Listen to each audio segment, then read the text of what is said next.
ओम शांति। आज આપણે સમજીશું કે ભારત સ્વર્ગ બની જાય છે કે ભારતને સ્વર્ગ બનાવવો પડે છે। તો કલયુગ આવે તો કલયુગ પછી સતયુગ આવે તો ડાયરેક્ટ સતયુગ ન આવી જાય, એના માટે મહેનત પડે। જો પહેલા સતયુગ હોય તો સતયુગ પછી ત્રેતાયુગ આવે, ઓટોમેટિક આવી જાય। ત્રેતાયુગ પછી દ્વાપરયુગ પણ ઓટોમેટિક આવી જાય, દ્વાપરયુગ પછી કલયુગ પણ ઓટોમેટિક આવી જાય। અને કલયુગ પછી સતયુગ ઓટોમેટિક ન આવે, કેમ કે એને બનાવવા માટે स्वयं भगवान ने आ धरती पर आववू पड़े छे।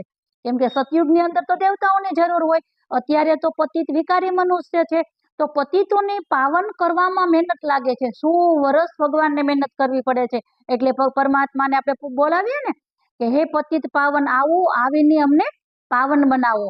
तो पतितोने पावन बनावा माटे स्वयं भगवान ने मेहनत करवी पड़े छे।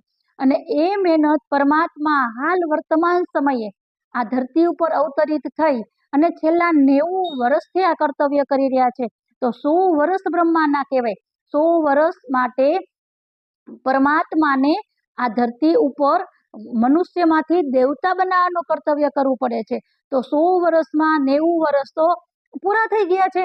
તો પરમાત્મા ધરતી ઉપર અવતરિત થઈ અને ભારતને વિશ્વગુરુ બનાવવા માટે મહેનત કરવી પડે છે, મહેનત કરી રહ્યા છે। અને બ્રહ્મા મુખ વંશાવલી બ્રાહ્મણો પોતાના અંદર જે વિકાર છે, કામ ક્રોધ લોભ મોહ અહંકાર, આ 5 વિકારોને છોડી અને 7 ગુણોની ધારણા, સુખ શાંતિ આનંદ પ્રેમ પવિત્રતા જ્ઞાન શક્તિ, આ બધી જ દેવી ગુણોની ધારણા પરમાત્મા પિતા આવીને કરાવે છે।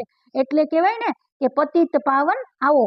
તો પતિત પાવન આવીને પતિતોને પાવન બનાવે છે, મનુષ્યમાંથી દેવતા બનાવે છે અને ભારતને વિશ્વગુરુ સ્વર્ગ બનાવી દે છે। તો સ્વર્ગ બનાવવા માટે મહેનત કરવી પડે છે। જે મહેનત કરે છે એ સતયુગમાં દેવપદની પ્રાપ્તિ પામે છે।